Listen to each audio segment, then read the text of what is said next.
Hello there. It's your girl, Valerie Mason-Chase. So, welcome to another episode of Marriage Beyond the Breach. And as always, we have a great topic that is in store for you tonight. We're going to get into it in just a few minutes, but before we do, I would like to invite you, to do what you do on social media. Y'all know what to do out in these social media streets. You subscribe, you like, and you share. Y'all know what to do. So I would appreciate very much if anyone who is listening live or later would do just that. So what are we going to be talking about tonight? So, tonight's conversation, we are exploring a topic that's often misunderstood. It's frequently stigmatized, and it has the potential to be deeply impactful in intimate relationships. So, what are we talking about? We're going to be talking about personality disorders.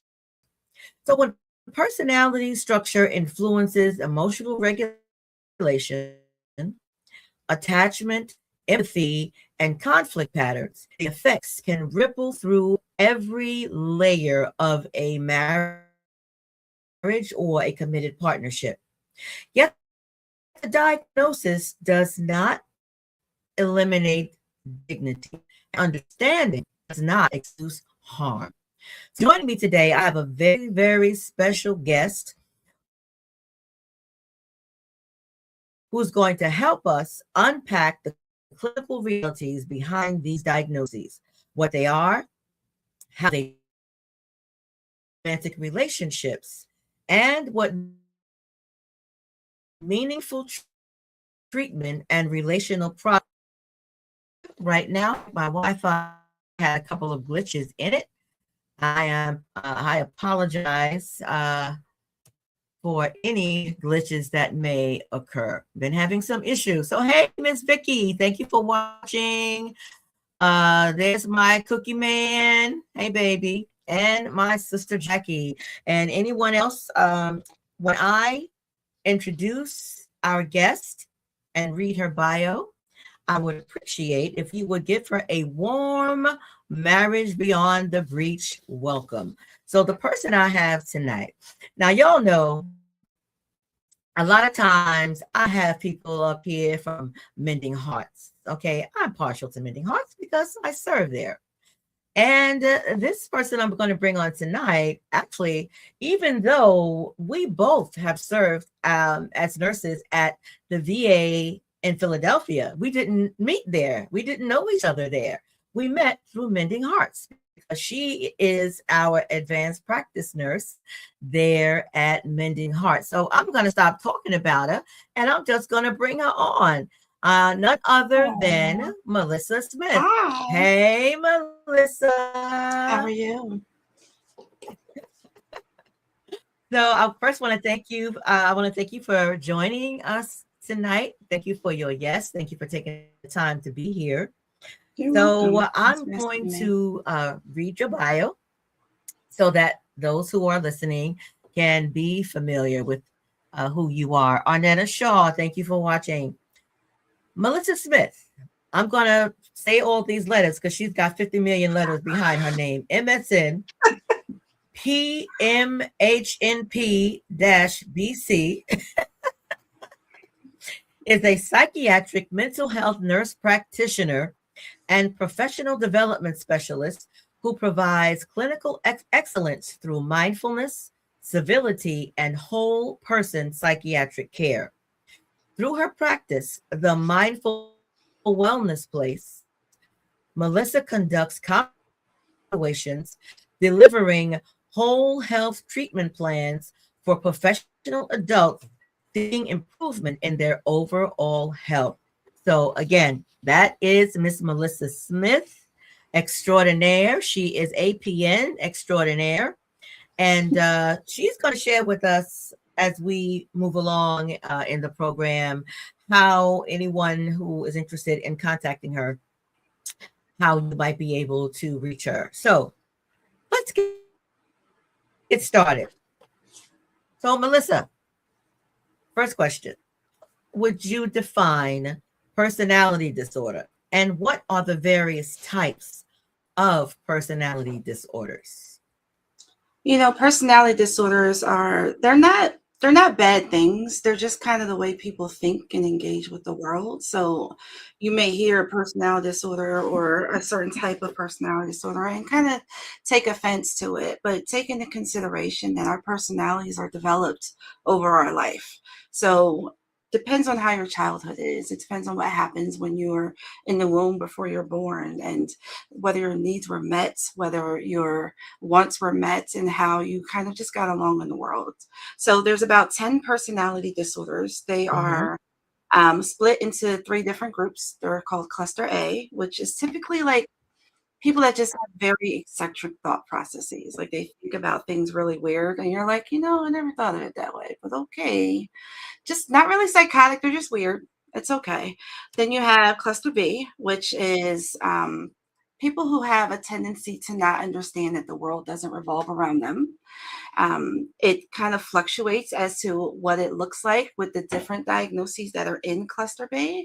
But I know that we're going to kind of focus on narcissistic personality and borderline personality disorders today. So they're both in cluster B. Then we have cluster C, which is people who kind of depend on others.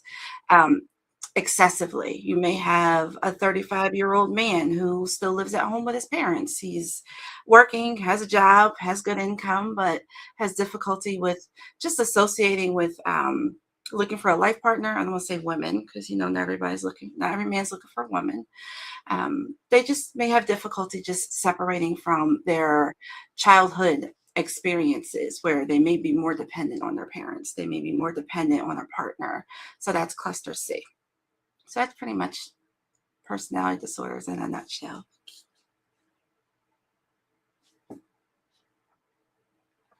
Oh, you're Okay. froze. So as you indicated, I apologize, people. This Wi-Fi is driving me insane, but hopefully we can get through this with minimal interference, even though there's been some interference already. So as Melissa stated, tonight we're going to focus on borderline personality disorder and narcissistic personality disorder. And I believe you already, even though it was kind of glitchy, have given some details about borderline and narcissistic personality disorders. But what might be some of the most common relational challenges that you might see in when one partner has BPD, borderline personality disorder?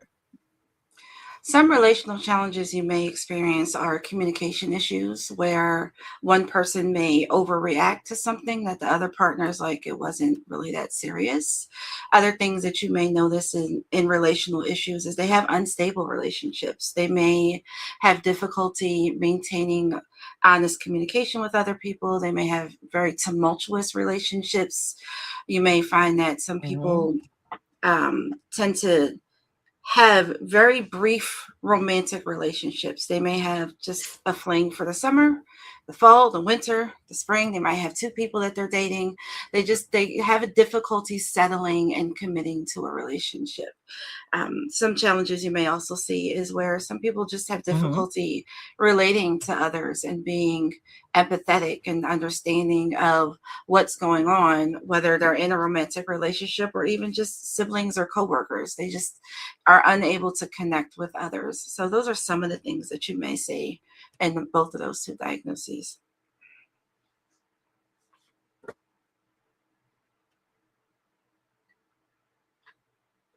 Okay.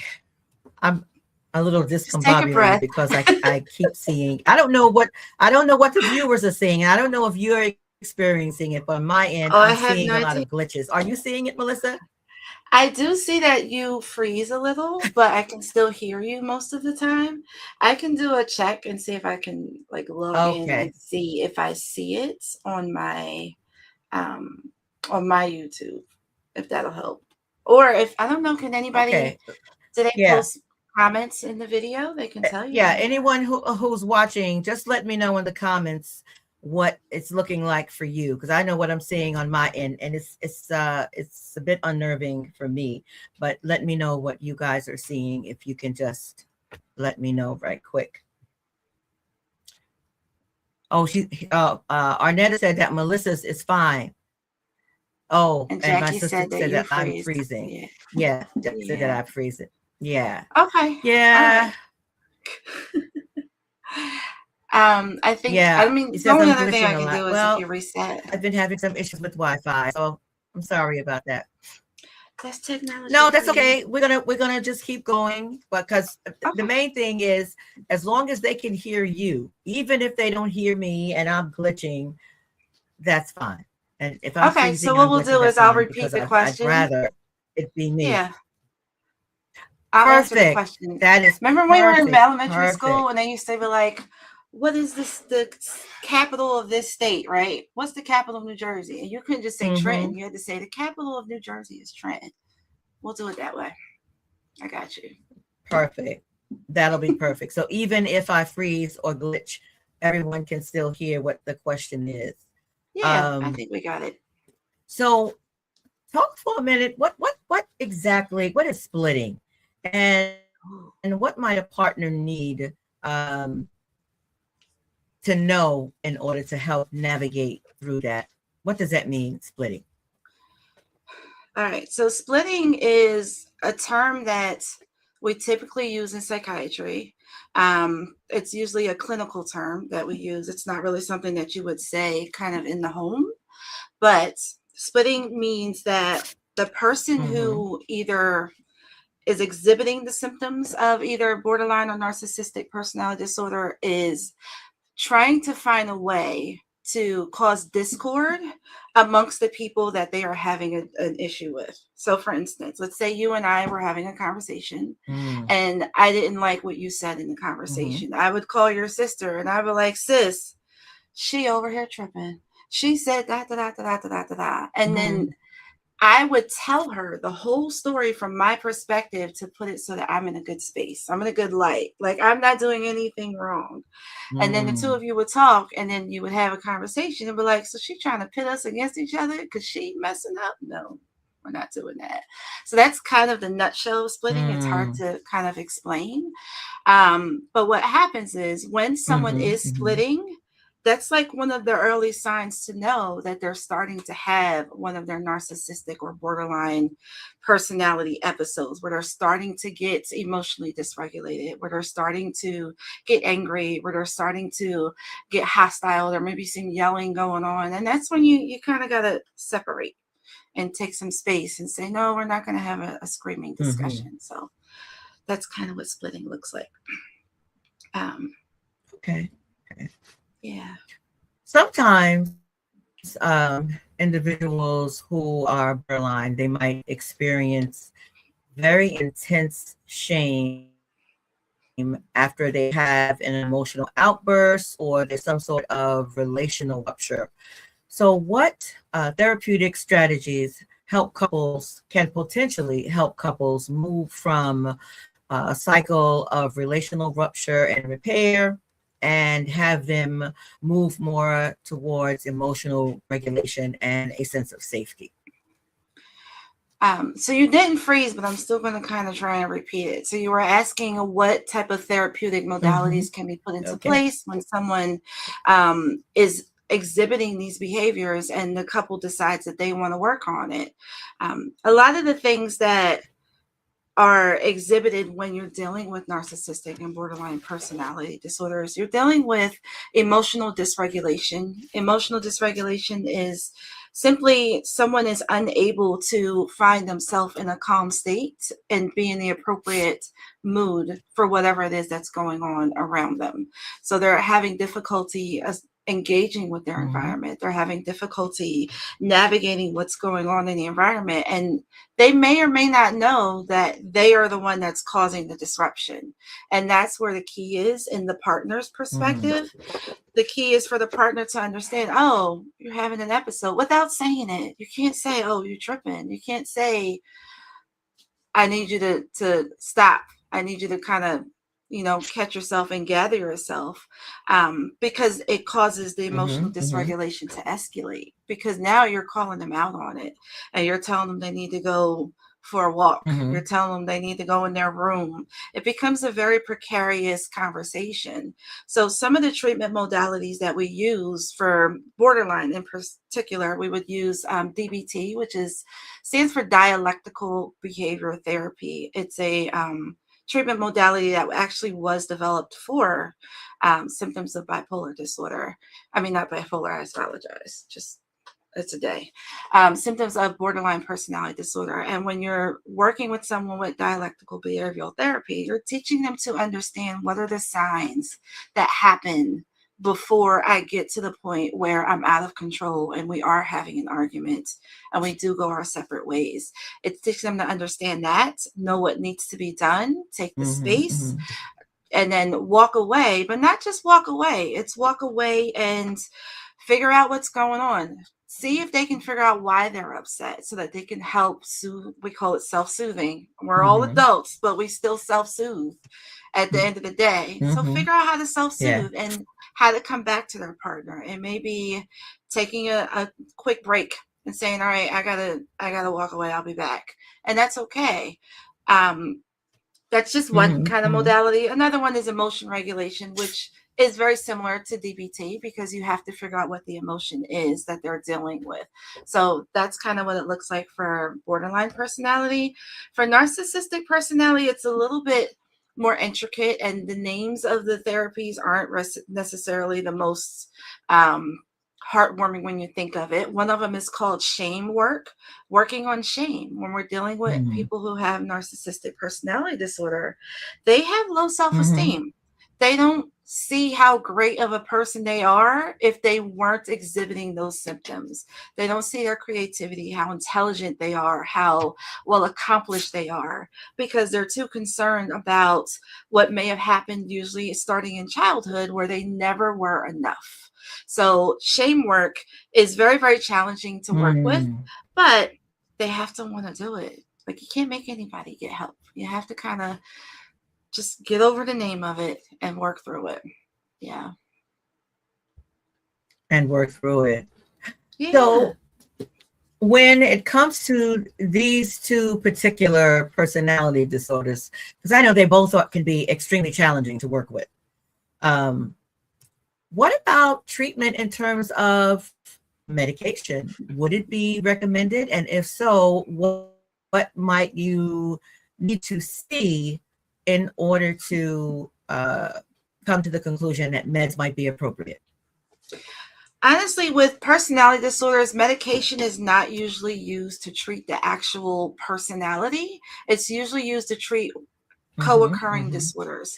Let's say you have someone with borderline personality disorder and they have a lot of mood and emotion dysregulation. So maybe they're dealing with a lot of symptoms of depression, low mood, low energy, not wanting to do things, low appetite. So we may give them something to treat their symptoms of depression, depending on what's going on. If we have someone with a lot of anxiety, same thing. It doesn't mean you're going to get like a Xanax or an Ativan off the cuff. It's just more of, how do we help you smooth out those dysregularities so you can do what you need to do when you're doing the work of what's got me so upset, like what am I so nervous about. That's when they have to be able to get into a position to do the work of figuring out what's going on. So yeah, we do offer lots of medications to help for either depression or anxiety. If they're having difficulty sleeping, think of a 2-year-old. When that 2-year-old ain't get that nap, it's not great. So they need to sleep at night. We all need to sleep. We're not nice when we don't sleep. We're not nice when we don't eat. We still have to take care of our bodies. So that's where we talk about whole health, and we talk about, well, did you go for a run today? Did you exercise? When's the last time you actually walked up a flight of stairs? Like, how have you been moving your body? The body has to release energy. So there's lots of different things we do, but some meds do come into play. A lot of it is working on mood, though, thought process, thought contents, and those sorts of things. Yeah. I want to circle back and talk about narcissism for a bit, because I don't know about you, but I hear this term a lot. It's become the term of the year, the term of the decade, the term of the month, the term of the day. Ooh. And so many couples that I counsel, one or the other, typically it's the wife who thinks that the husband is a narcissist. He's a narcissist. He's a narcissist. Yeah. So, talk about this for a minute about narcissism as opposed to narcissistic personality disorder. Yeah. So I have the tendency to like Google a word every day. And because we were talking about this, I Mm-hmm. actually Googled narcissism to get like what's the Webster's definition of it? Like what is narcissism? So I'll tell you Mm-hmm. what it is. It's a healthy self-view where one can identify the role they have within several arenas within their life, and they manage the significance of that role well within the confines of a socially accepted structure. So think about, for instance, you are the host of this podcast. You don't come on here talking about, I know everything. I'm just interviewing these people because y'all don't want to look at me every day, but I'm beautiful. That's not what you're doing. You're come in and you own it, and this is your space, and you invite people into your space that you know will somehow complement whatever the content and the topic is. A narcissist would say, I got Melissa here. Mm-hmm. She all right. I mean, she knows what she's doing, but at the same time, this is still my show. You know what I'm saying? Like that's how they kind of twist it a little bit. We all know this is your show. This is your house. We're all here for Mm-hmm. this. But a narcissist will find a way to exaggerate their sense of self wherever they are unable to Mm-hmm. identify the Mm-hmm. limitations of what the sense of self is and what their role is in that environment. So they cross the line. They Mm-hmm. find like there's people that will toe the line, testing the boundaries, and that's okay. But there's people that will cross the line Yeah. because they see it and they know that they can take advantage of something in that space. So they may become Mm-hmm. aggressive. It may become hostile. It may become where they do not have any concern for how whatever they did or said in the moment impacts you because their inflated sense of self Mm-hmm. just took over. And it's welcome to the narcissist. So narcissism is the healthy self Mm-hmm. view. Narcissistic personality disorder is when the self view becomes the world view from that person's perspective. Ooh, that was hard. There's a lot of P's in that. Mm-hmm. Mm-hmm. Yeah, that's a nice That's good. question. I like that. And anyone who's listening, I want to, if you have questions, you have comments, don't hesitate to put it in the chat because I never think that I am so unique that I have a singular experience and no one else ever has that experience. So if I'm hearing narcissists and narcissism almost on a daily basis, it's in these social media streets. I would imagine that you are as well. And maybe you have experienced someone in your life that you may have considered that he or she was a narcissist. I'm going to say he, because without fail, when I counsel couples, when that N word, I call it the N word, when that N word is used, it's typically the woman saying it about the man. So if you have Yeah. questions or comments, by all means, just put it in the chat. So, as you Yeah. have indicated, narcissistic personality disorder, it involves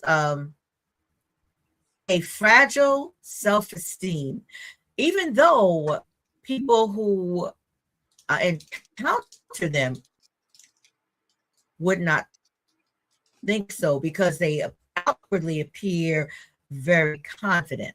So, dichotomy there between how they really feel inside and how they go out of their way to present themselves to the world.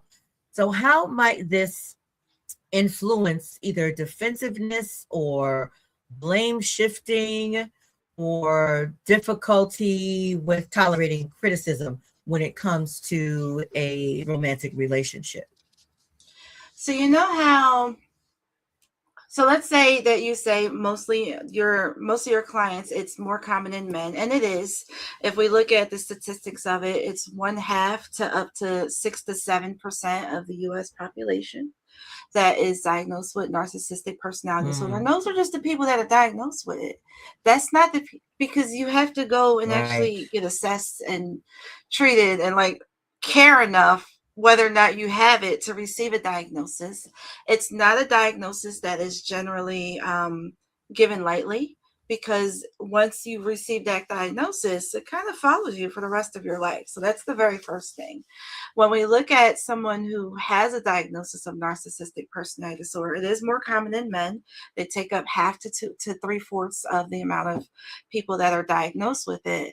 When you're dealing with someone who has a low self-esteem or a fragile ego, think about how we raise our Mm-hmm. boys, how boys are raised. Think about Mm-hmm. narcissistic personality disorder comes from the way that you were treated in childhood, from telling little boys, don't Mm-hmm. cry, suck it up, be tough. They were never truly permitted to get into their bag, to have their emotions, to cry, to ask for help, Mm-hmm. right?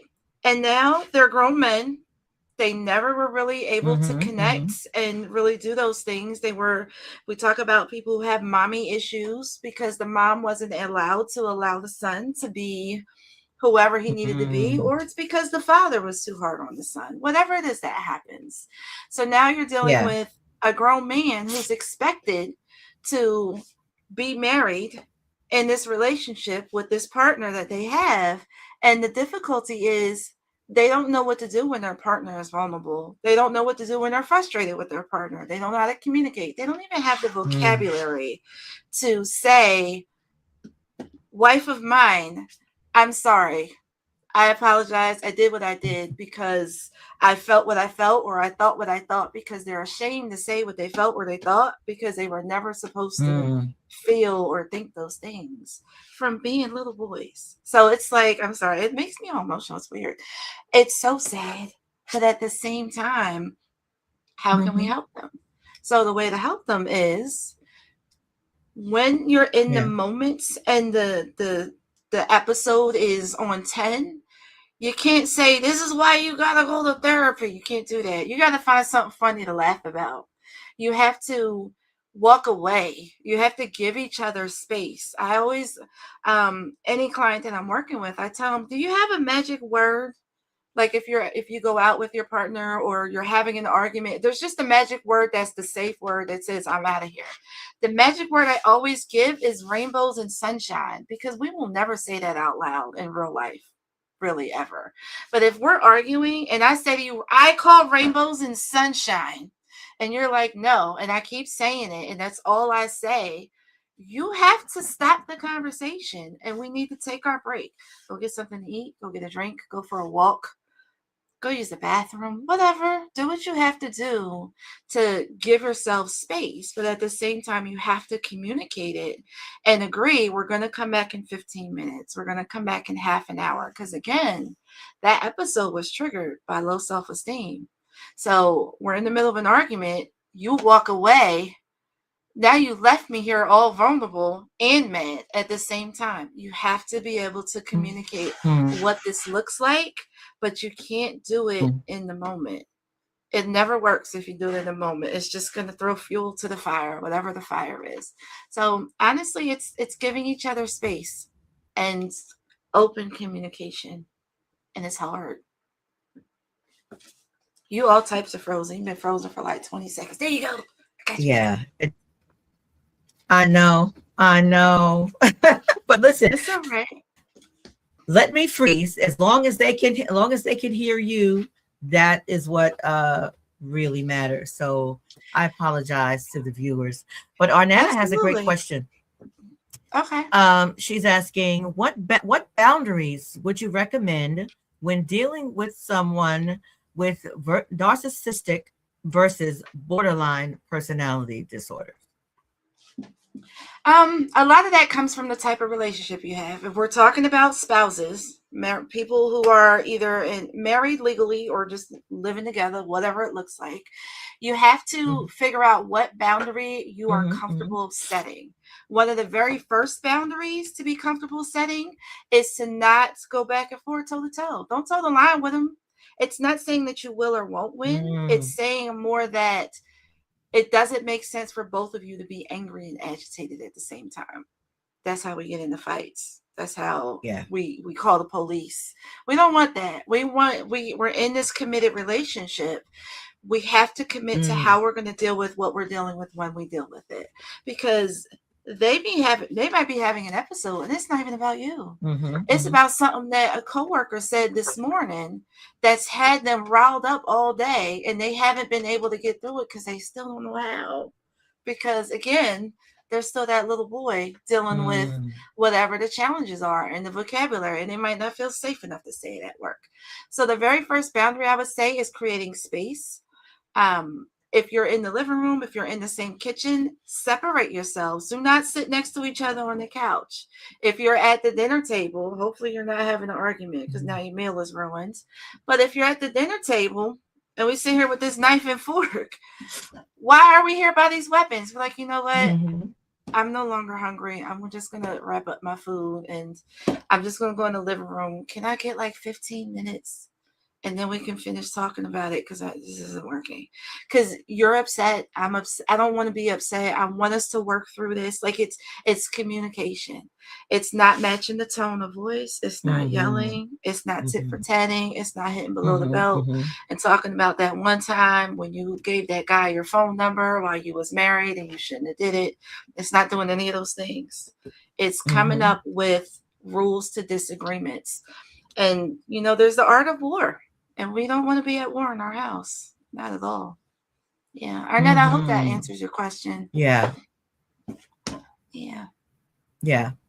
I think that's great in terms of setting boundaries. And I have found that there are some people who struggle with setting and enforcing appropriate boundaries. They say, oh, I don't want to be mean. I think that's mean. It's not mean, it's healthy. Arnetta says, yes, thanks. That did answer her question. So yeah, and there's something that I have also read about in relation to dealing with narcissism is that gray rock method. Have you encountered that or come across that, to just be like a gray rock, like a don't interact? It's kind of similar to setting a boundary, but it's I had no idea there was a name for it. Absolutely. Being closed off. It's just being closed. It's not giving them the stank face. It's just sitting in the corner, not saying anything. Do not make any eye contact.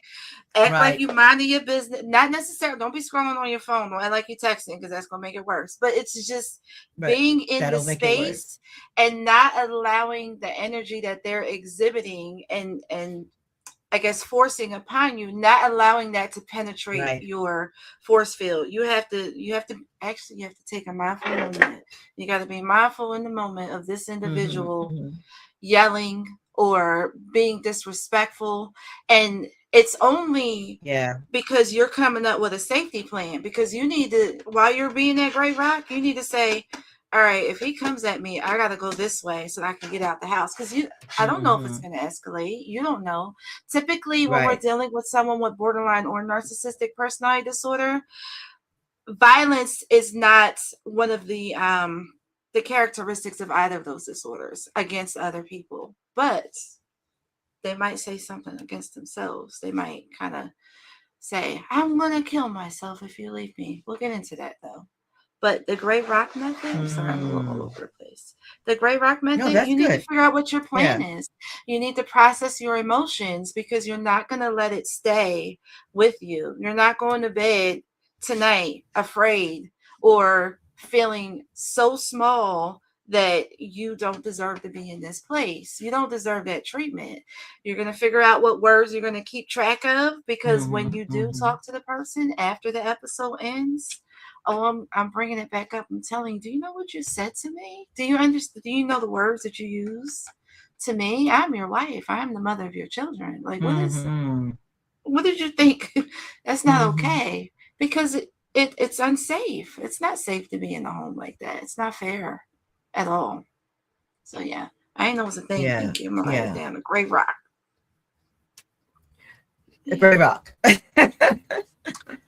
Yeah, and I guess it has the potential to work, but also I think we have to use a level of discernment and to be able to read the room, because it may not work in every particular situation, because some narcissists may see it as kind of placating. Oh, now I'm a joke. You're just playing with me now. And then that might cause it to escalate.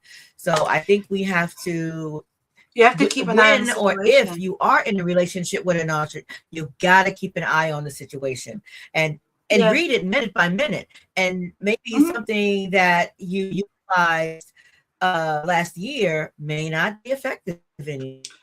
Yeah.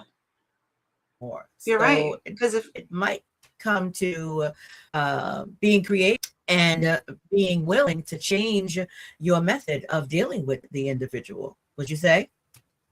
I agree that you have to always keep your eye on what's going on in the environment. If you and I'll Yeah. tell you this, it's not directly related, but it is kind of related. When we're thinking about, we call it intimate partner violence with the Department of Veterans Affairs. Right. That's the thing. We call it IPV.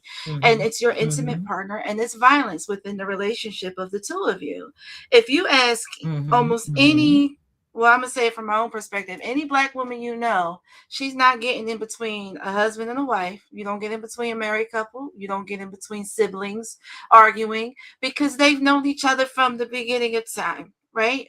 So you have to be Right. able to Right. discern that. We cannot go and interject ourselves. We cannot put our views on what we think you should do or how you should handle it. But we'll talk to you. We'll help you Mm-hmm. Mm-hmm. process it. So if you find that someone is becoming increasingly agitated over the years or over time, or they're becoming more and more intrusive when they have these episodes, instead of slamming the door and leaving the house, now they're in the house and they're pushing chairs around or they're going toe to toe with you, then you have to decide, how do I know if I'm safe? What if I need to protect Right. myself? If I'm going to be a gray rock and I'm going to be a gray rock in the kitchen, I need to be able to make sure that there's nothing between me and the exit. That is something that we do in just Right. working in mental health in the office. We never have a patient between Mm-hmm. us and the exit. What if someone wants to attack you? So think about your environment and think about it in a way that you are able to find an exit if, God forbid, something happens, or you are able to be your rock until that person leaves. And when they leave, you lock the doors and you go and you soothe yourself, and then you process it Mm-hmm. and you figure out, what are we doing next? Am I leaving too? Because he Yeah. left, he ain't come back yet. Am I going? I'm take the kids, I'm going to my sister's house, I'll be here for a few days, I'm not dealing with it. Like, figure out what you're going to do. You have to maintain your Yeah. Yeah. safety. Yeah. Safety is key. Mm-hmm. Always safety is key. Arnetta has another great question, and thank you for that question, Arnetta. She asks, how would you handle escalated provocative behavior, especially in front of an audience? Oh, that's a good one. So typically, when Mm-hmm. you're dealing with someone, let's say it's your husband, and in the house you're a gray rock, right? And you don't engage with it because you know it's going to die down. There's no one else around to intervene. It's just you. When you're, let's say, at a family function and your husband is, I don't know what it is that's causing them to trip, whatever it is that's going on, you might not be able to be the gray rock, but it Mm-hmm. depends Mm-hmm. on who's around. I might say, hey, Valerie, your brother been tripping. He been tripping all week. I'm gonna need you to wrangle him if he starts tripping while we're here. And I'll be my gray Mm-hmm. rock. And I'm gonna tell you, I'm not gonna say Mm-hmm. nothing because I've seen you put him in a headlock before. Sometimes I'm gonna tell your sister, don't make her call your mom on you. Mm-hmm. You know what I mean? It depends on the audience you're in front of. So when you're with Mm-hmm. family and your family don't play, absolutely tell your family, because Yeah. we want to work through this marriage if that's what we want. But when you are in public, Right. let's say at the Walmart, Yeah. and he tripping, oh no, you got to find a way to get yourself out of the store. You need to find a way to separate yourself as far away from him as you can, because the store is an uncontrolled environment and you don't want it to be where he's Mm-hmm. following you around, acting the way he's acting, and it's escalating because you're not your great rock usual self. So now he got to chase you. He got to burn calories and get more steps in. And you're walking by the sporting goods and you're walking by the Mm-hmm. kitchen section, and now you all over the place. And then there's other patrons in the store. There's other men in the store, and other men don't Mm-hmm. Mm-hmm. tolerate this behavior in public. So if you are okay with separating yourself and then you guys talk about it later absolutely separate and talk about it later. But if you're like, I went out of this marriage, I don't feel safe, I don't want to go home with him, I don't even want to get back in the car with this person, then you got to do what you got to do. It may be going up to security, it may be going up to customer service and saying, hey, my husband is following me around the store. Like it depends on so many variables, and you have to be ready to do, you have to be ready to deal with what you're dealing with. Because, you know, every time I go to Walmart, I see somebody I know. Whether it's my girlfriend's son who works at the register because he's 19 and, you know, these kids need jobs. And he going to be, my girlfriend going to be calling me, why my son telling me you in the store and this man doing what he, right? So you don't want that. You don't want where, I live in South Jersey, so the police have their own little parking spaces. It's always cops in the store. I don't know why, but there are.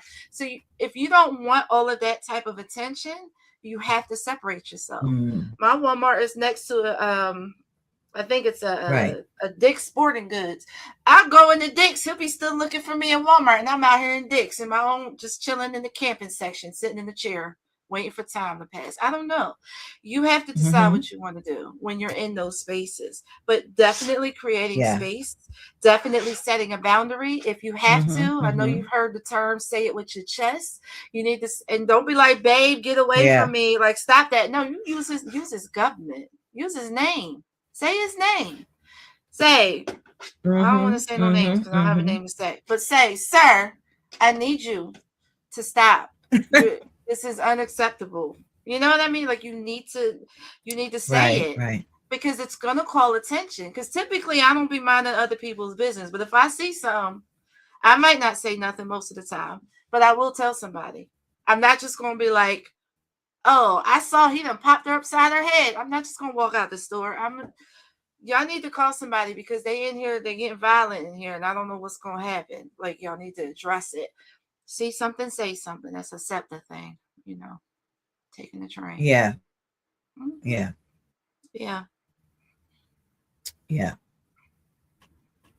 I'm looking at the question now because she put provocative behaviors. We didn't talk about provocative. It depends on. Go ahead. Yeah, because what about that provocative, and what exactly, Arnetta, are you meaning by provocative behavior? If I know what she's talking about, I know the person is trying to provoke you.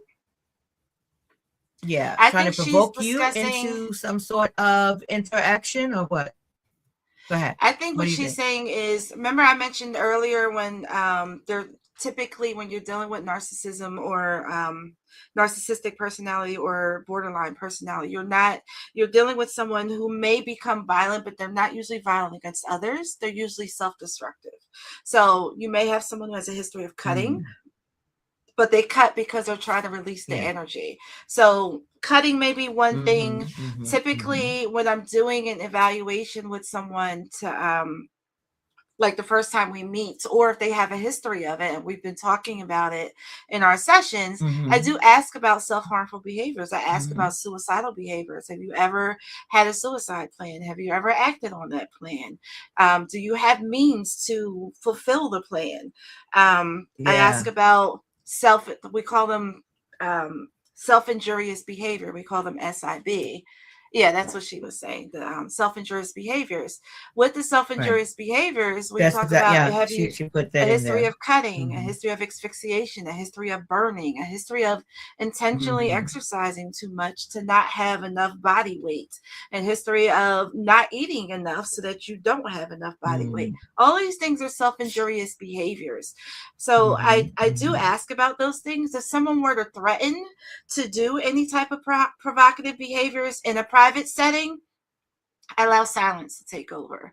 When you say to me, I'm going to cut myself. Okay. Tell me about it.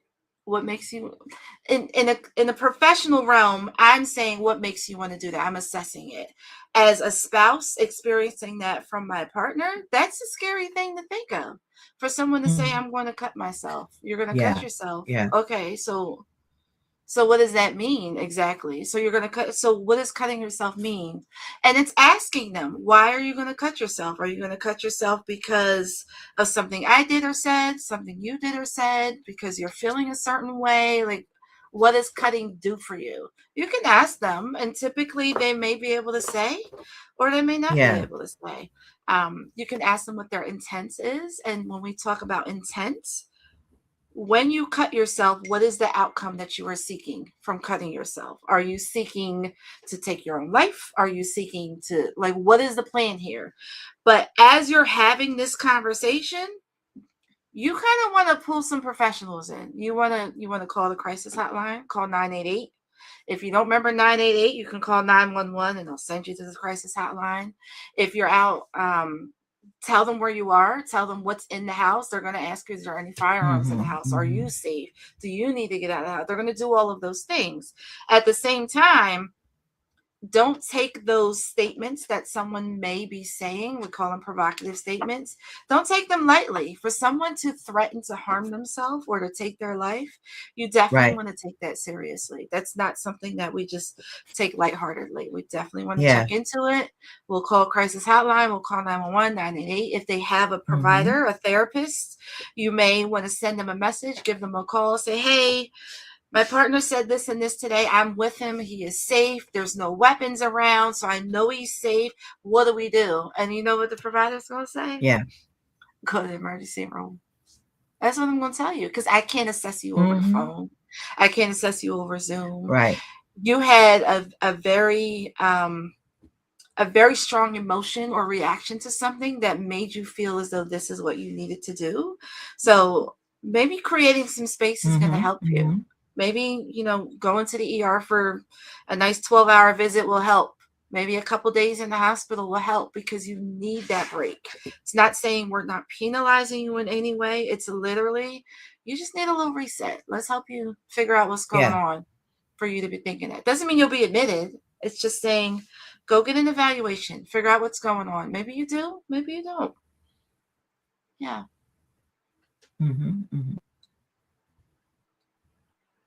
Things to create an unsafe space that would mandate someone's So assistance. how advise a spouse, or I think you answered her question. I think you're referring to the second Arnetta's question when she described the provocative behaviors. I believe you answered that. But I want to ask about someone who's in a committed relationship, marriage or not, and their partner, at the threat of either ending the relationship or separating or something like that, they threaten suicide. And they've done it not once or twice, but a few times it has occurred. How do you counsel someone in that particular situation? Because the first time they might take it more seriously, but by the second or third time, they may not take it seriously, but doesn't necessarily mean that it's not serious. So what do you say to them? So typically it's kind of the same thing as we kind of just discussed. It's you having the conversation with that person and saying to them, you've said this to me before, because now it's a repeat. It's not the first time. You've said this to me before, and I'm not challenging that you feel like you don't want to live or that you want to take. I'm not challenging that from you at all. What I want to do is make sure you're safe and make sure that you get the help you need. But it's difficult to do that whenever there's a strong emotional reaction to whatever is going on in your life or around you, and that is the response you give, because that's not the response you want. Is it because you want attention? Is it because you want to talk longer? It's figuring out what it is that's going on that's causing them to feel, as we mentioned earlier, this emotional dysregulation. What's causing you to feel as though you are unable to be safe, theoretically unsupervised, as an unsupervised adult? What makes it so that you can't be left alone? And if it's because you don't want this relationship to end, then we need to work on why this relationship is ending. Doesn't mean this relationship's not going to end. Doesn't mean that at all. It just means that if you want this relationship to work and you want other relationships that you have with other people on this planet to work, you have to work on the way that you engage with the world. And that's basically it. And that's the approach that I generally take. And if they're not ready to take it, they don't want to take it, I don't know how to help you. I can't force you to do it. Right. There you go. Yeah. Yeah. That old saying, you can lead a horse to water, but you can't make him drink. And that definitely applies, because we can advise, we can encourage, we could do all those things, but we can't make someone do anything. Right. Yeah. And then also still Not taking even it seriously. You can't make your partner do anything. Nope. You can't even make them pay the bills. Yeah. Or do the laundry. Yeah.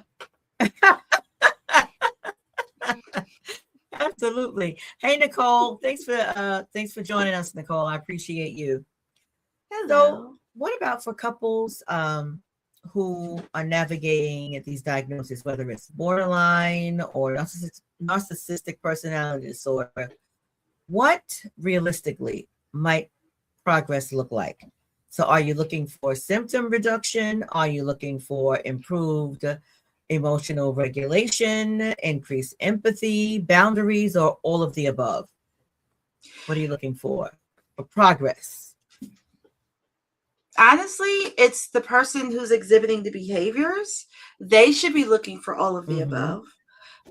Their provider should be a therapeutic ally. Their provider should be someone that they are able to discuss their thoughts, their innermost reactions, their impulsive thoughts and behaviors, because that's who's going to help them. The partner should be looking for healthier relationship boundaries. The partner should be looking for the ability to be the partner at home when we come home from work. If they had a bad day at work, that when they walk through the door, if we didn't talk all day, because I know I used to talk to my husband all day when I was at work. So if we didn't talk all day, you don't know what happened. I walk through the door and I say, babe, I'm going to need like an hour, because the way Joey and Bob and Fred was acting today, you don't want to talk to me. They should be able to walk in the door and say that, and say that they need their space, because our home is the one place on this whole planet where you can be your most vulnerable. You should feel your safest, right? Yes. So that's what the partner should be looking for. And it's not saying that that's what the issue is. It's just saying, I need you to communicate with me. Tell me what you need. If you need space, you got it. You got it. Cool beans. Not a problem. If you don't want to go to the movies, do you mind if I take my cousin? Because I still want to see the movie and we got good seats. Like, it is what it is. It's just having that communication. So it's respectful communication. It's maintenance of boundaries. And then also the partner and the person, the spouse, the two of them as individuals should be able to set boundaries for each other, which benefit them and ultimately helps the relationship as a whole. So if you're having a difficulty, say it, and your partner should be able to receive it. And then you guys do what you do, and then you come back together. Nobody want to be with anybody that's all miserable. It's not the goal. Not the goal.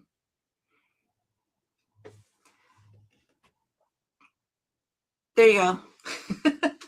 Okay. I know I was frozen again. You were. Yeah. So when you talk about space, not everybody can handle a request for space from their partner. They feel very threatened by it. So let's say someone is in that situation and they need space in that moment, and they make that request of their partner, and their partner, for whatever reason, is either threatened by it or reluctant or questioning. How do you advise that person? So that goes back to the communication, right? Because communication is key in this entire situation, because the problem is the communication of someone who's emotionally dysregulated, right? So it goes back to communication of after the episode. We try not to wait till the very next episode, but after the episode, when we're both calm and we're not angry and agitated, then we have a conversation. Sir, I need you to understand that when whatever happened an hour ago happens, that my heart rate went up, my respiratory rate went up, I got really hot, I got nauseous, I actually went in the bathroom and threw up. I was scared because And you have to say what it did to you. You have to humanize it, and tell them, like, I know that you're going through something and I'm trying to help you. And this may or may not be the right time to say this is why you need to get help, because they may or may not be in therapy. They may be in a limbo state or thinking about it. But you can say to them that there's things that we can do to help us as we navigate it, and that don't involve us calling someone from outside, going to get therapy. Things you can do before therapy. So remember I told you the magic word. That's when you have the conversation about the magic word. So when that happened an hour ago and I didn't have the magic word, my body had its own reaction, probably because you triggered my PTSD from childhood when I used to get yelled at. You triggered me over here. So sometimes you have to communicate that to them and let them know that that they're not intentionally doing it, or you believe they're not intentionally doing it, whatever that may be. Yet you want it to be where they're learning how to heal through whatever their struggles are, while you are able to not be re-triggered or traumatized or get a new form of PTSD that you never had because you were never yelled at as a child. You have to let them know what it does when that happens, because if you don't, you're not reciprocating the clear communication. You're only expecting them to give it to you, and you never give it to them. So you got to share it, do your part. And if you don't feel comfortable doing it, that may be where I call you at the cookout and you put them in a chokehold, not chokehold, you put them in a headlock at the cookout, and you be like, don't be messing with her, because I like her and she's my favorite sister-in-law. And if you mess this up, we're going to have a problem. Don't mess this up, because you ain't coming to live with me. And you might have to check them and tell them all the things. It's okay. Yeah. That's what family is for. That's the village. Let the village do its job. Okay. Yeah. Yes, absolutely. The village very often needs to do a job. Yeah. Yeah. So, Melissa, any final words that you want to share with the viewers, for those who are watching live or those who might watch later? What final words you want to say to them? Just wrapping up, that we've talked about there's 10 different types of personality disorders. Borderline personality disorder, narcissistic personality disorder are probably the most common two that you'll see when you look in social media, when you talk to anybody about personality disorders. But there's more than that. And know that they can get help. There is help for it. There's help out there. Make sure that everyone is safe. If someone is having an episode, also take into consideration that they're going through something. It doesn't mean that you have to take whatever verbal abuse you are receiving from that person. You have to be safe as well. If you need to, you call 911 or 988 if they're threatening suicide or harming themselves or yourself or somebody else. Even the pets, you should call and get help, because nobody wants to live like that. It's not safe. It's not fair. We got enough struggles on this planet.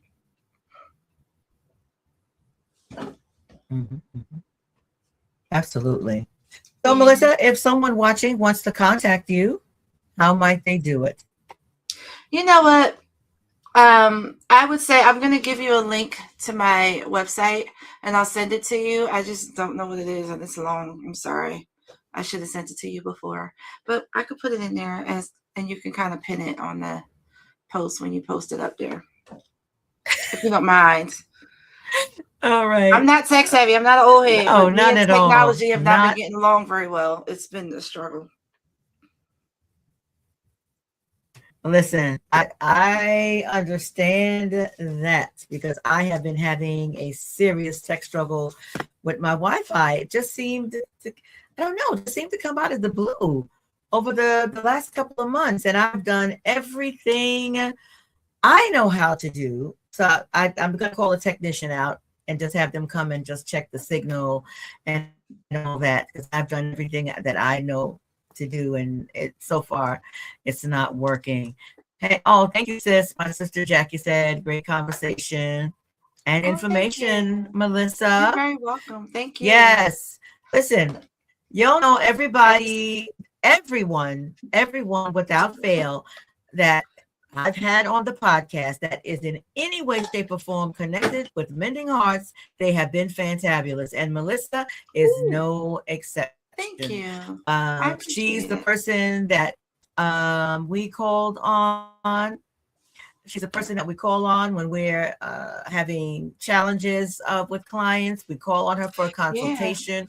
She makes Yes. recommendations. She sees the Yeah. individual. So, yeah, absolutely. Definitely. And Mending Heart. So I Arnetta do. said, found your website that fast. Arnetta said she Where's found it it. at? Girl, I you did gonna send find it? one of my websites. I have two of them. I have one for clinical patients that I see where with just through Alma, and then I have another Okay, one where I do here. I see it. I'm consultations. gonna see if I can So copy I put this. both of them up for you. But Arnetta found it, and she's gatekeeping, Copy. which is okay. Okay, But hold on. I really I appreciate think it. I appreciate the ability to just talk about the things that we see every day, because let as a me see. non-clinical person, I you think don't know I about these got it. things. Yep, you got the dot cards, and I think the Alma link is in the dot cards link, so you'll see it in there. If you want to Okay. refer any I think patients, that's there. I If do not see you all anybody can under see that. 18. Just a key. Yeah. Hallelujah. Me and you both, sis. Them cheering ain't for me. But We love them. They're God so bless sweet. those who take care of them. Yep, Absolutely. absolutely. So, Yes. Melissa, I want to thank you so much for joining us tonight. Thank you And for having me. I want to thank you all who hung in there, even in the midst of all the tech issues. I know that that could be kind of frustrating when there's glitching and pausing and freezing and all that sort of thing, because I know every time it happens, what it does to me on the inside, and I get all discombobulated. So I can only imagine what you all feel like. So I want to thank you for hanging in there. And I want to invite you back next week. Hopefully, I can get this straightened out. I'm see if I can get a tech out here this week to take care of it, or at least figure out what the heck is going on. Next week, and we're going to be talking about something that's not talked about a lot, and that is sexual shame in marriage. I know you Ooh, probably think that I that look can't be forward to such a that. thing, but there is, and it happens a lot. Sexual shame in marriage. We're going to be Yeah. talking about it next week. Yeah, I'm going to have one of the brothers on from Mending Hearts. I ain't saying who it is. You're going to have to wait and find out. But thank you so much for being here. Thank you for hanging in there. I appreciate you guys. And again, if you have not already subscribed, like, and shared on what am I on? YouTube. No, put up This is you. I think it's YouTube. That's the link you gave me. everybody else's. So here is. Am I putting it up? I see it. It popped up. Oh, it's a banner. Yeah. MarriageBeyondTheBreach.com. That's the website. MarriageBeyondTheBreach.com is the website. And if you want to contact me, you can do so. This is my email, Valerie@MarriageBeyondTheBreach.com. I see clients through Mending Hearts. Mending Hearts accepts in Shida, New Jersey. For those who live outside of New Jersey, Marriage Beyond the Breach, because we provide relationship coaching if it's out of the state of New Jersey. So, anywho, I want to thank you all again. Melissa, God bless you. And we'll be touching base because I got a couple of clients that we need to chat about. We do. And those of you, I will see you next week. God bless you. Thank you. Thank you Take so care, much. everyone.